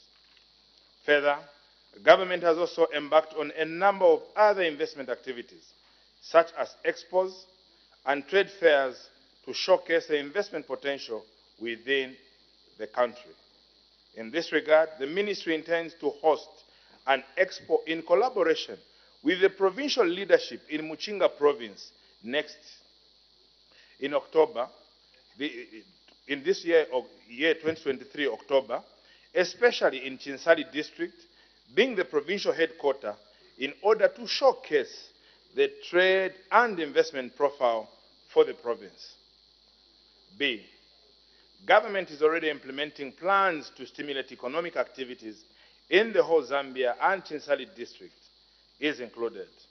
Government has provided adequate resources in all constituencies through the Constituency Development Fund, CDF, in order to promote economic activities by implementing projects which the local communities deem necessary at a given time. Madam Speaker, I thank you. Supplementary questions, the Honorable Member for Chinsali. Chinsali. Thank you, Madam Speaker. Honorable Minister, in your response, you have indicated that government has identified key sectors that include rice and the forestry sector as areas where the government will do investments or facilitations to stimulate economic growth. So I would like to find out from you, to be specific from the forestry sector, what is it that the government has identified to do in the forestry sector in Chinsali to stimulate economic growth in the area? I thank you, Madam Speaker. Thank you. The Honorable Minister of Commerce, Trade and Industry. Thank you, Madam Speaker. The question has come quite well and right on point. What has government done to stimulate investment in Chinsali? To stimulate investment, we have deliberately wiped off taxes on machinery and equipment that will be brought to Chinsali and other rural communities for industrialization or value addition offering on the forestry sector and others. So that is incentivizing the sector so that we stimulate investment. I submit. Thank you. The Honorable Member for Chinsali, another question? You have none. The Honorable Member for Shiwangando. Thank you so much, Madam Speaker. Honorable Minister, your colleague, the Provincial Ministry, and the administration for Muchinga Province will be hosting an exposition this year.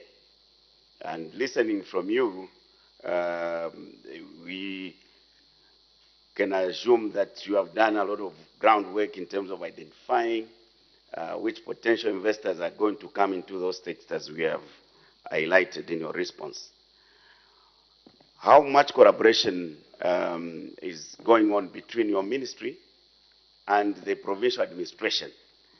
Because we are stakeholders, and I think my colleague, the Honorable MP, was asking that question because I think there could be lack of information flowing to the stakeholders. So, being stakeholders, we would like to know the details of how much collaboration there has been between your ministry and the provincial administration in order to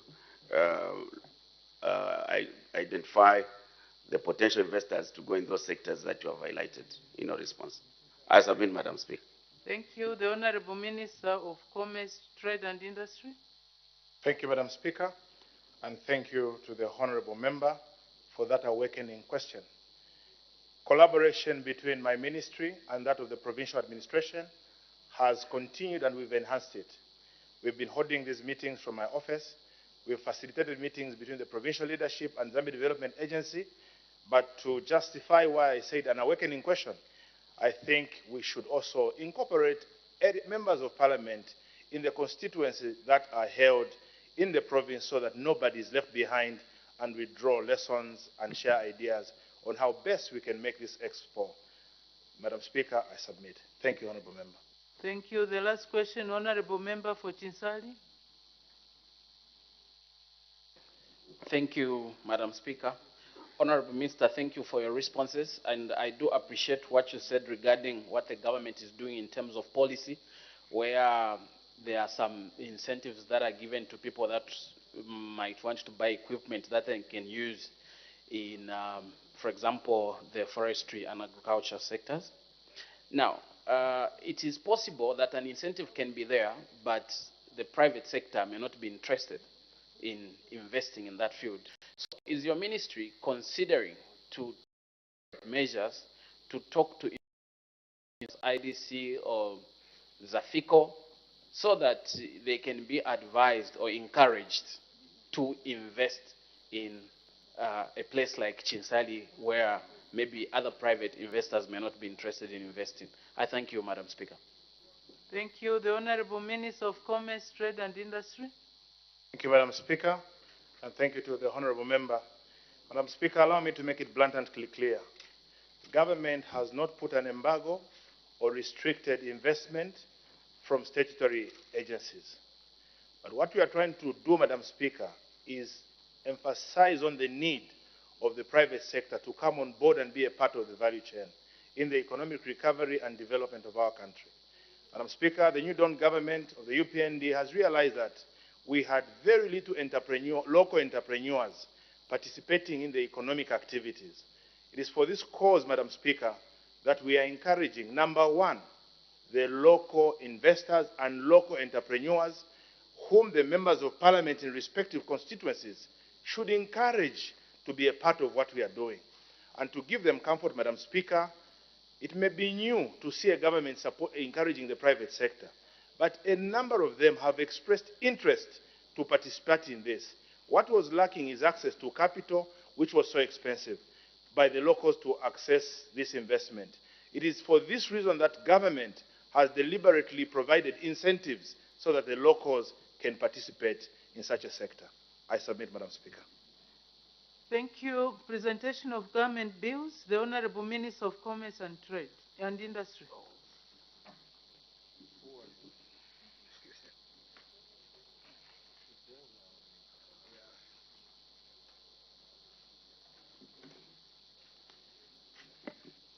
Madam Speaker, I beg to present a bill entitled the Trademarks NAB 11 of 2023. The objectives of the bill are to A, provide for the registration and protection of trademarks and geographical indications. B, provide for the rights conferred by the registration of trademarks and geographical indications. C, provide for the effects of registration of trademarks and geographical indications.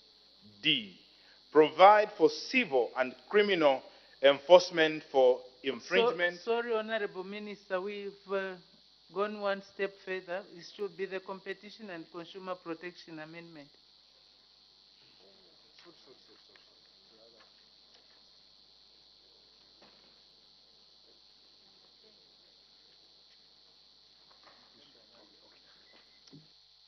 Madam Speaker, I sincerely beg your pardon. You know, I've just been running through and I picked the wrong one. I sincerely apologize. Madam Speaker, I beg to present a bill entitled the Competition and Consumer Protection Amendment NAB 10 of 2023. The objectives of the bill are to amend the Competition and Consumer Protection Act so as to A, revise the functions of the board, enhance the protection of consumers against unfair trading practices, C, enhance the promotion of competition, D, provide the procedure for relocation of core assets outside the Republic, E, align the appellate process with the Constitution of Zambia, Cap 1. F, domesticate the COMESA Competition Regulation 2004. And G, provide for the matters connected with or incidental to the foregoing. Submit, Madam Speaker. Thank you. Let the bill be read the first time. The Competition and Consumer Protection Amendment Bill, National Assembly Bill number 10 of 2023. The bill stands referred to the Committee on National Economic, Trade and Labor Matters. The to submit it to the House in due course. Honorable members who wish to make submissions on the bill are free to do so within the program of work of the next bill.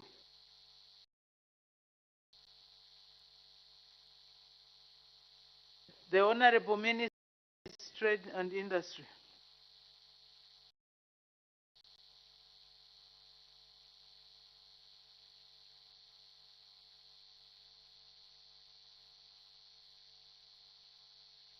Thank you, Madam Speaker.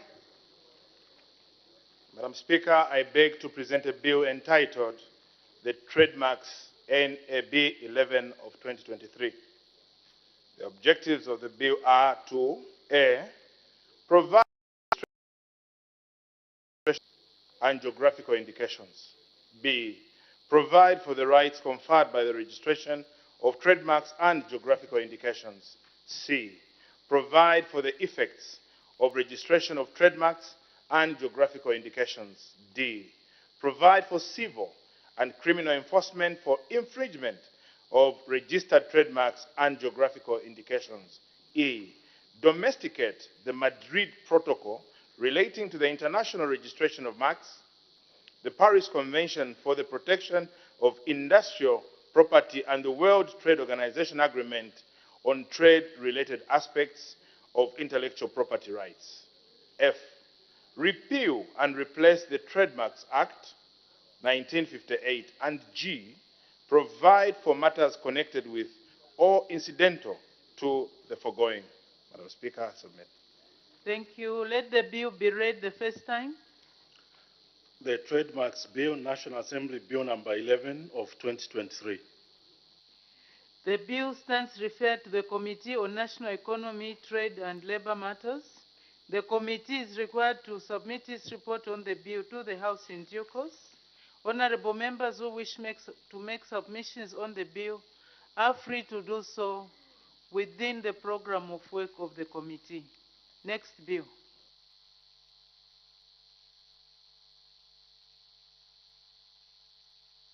The Honorable Minister of Defense.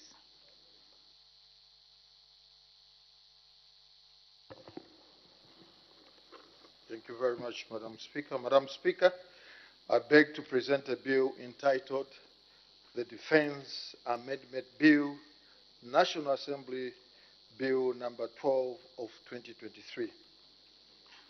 The object of the bill is to amend the Defense Act so as to A, replace the death penalty with life imprisonment, and B, provide for matters connected with or incidental to the foregoing.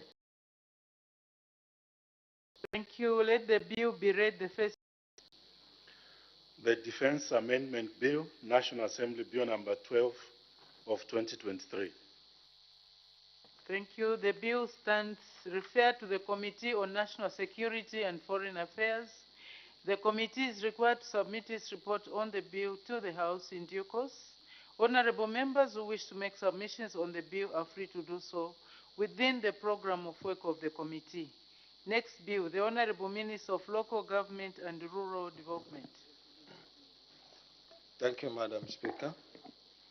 I beg to present a bill entitled the Marriage Amendment, National Assembly Bill number 13 of 2023. The object of this bill, Madam Speaker, is to amend the Marriage Act so as to revise the age of a void marriage. Let the bill be read the first time. The Marriage Amendment Bill, National Assembly Bill number 13 of 2023. Order. The bill stands referred to the Committee on National Guidance and Gender Matters. The committee is required to submit its report on the bill to the House in due course. Honorable members who wish to make submissions on the bill are free to do so within the program of work of the committee. Next bill, the Honorable Minister of Justice. Madam Speaker, I beg to present a bill entitled the Judicial Training Institute of Zambia, National Assembly Bill number 14 of 2023. The objects of the bill are to A, establish a Judicial Training Institute of Zambia for the purposes of providing continuing professional training for judges, judicial officers, and judicial staff in order to enhance the quality of the justice system in the Republic. B, constitute the council of the institute and provide for its functions, and C, provide for matters connected with or incidental to the foregoing. I beg to move, Madam Speaker. Thank you. Let the bill be read the first time. The Judicial Training Institute of Zambia Bill, National Assembly Bill number 14 of 2023. The bill stands referred to the Committee on Legal Affairs, Human Rights and Governance. The committee is required to submit its report on the bill to the House in due course. Honorable members who wish to make submissions on the bill are free to do so within the program of work of the committee. As the time is 16:40 hours, I suspend business for 20 minutes for a health break. Good afternoon. Live pictures coming your way here on Parliament Television. We've just seen a presentation of some government bills at first reading stage, and the recent one just before the break was the Judicial Training Institute of Zambia Bill, National Assembly Bill number 14 of 2023. We did see the Minister of Justice reading out the objects of the bill. The bill has been read the first time, and the bill has been referred to the Committee on Legal Affairs, Human Rights and Governance. And we do expect the committee to submit its report to the House in due course. Time now to look at some of the matters that have been transacted on the floor of the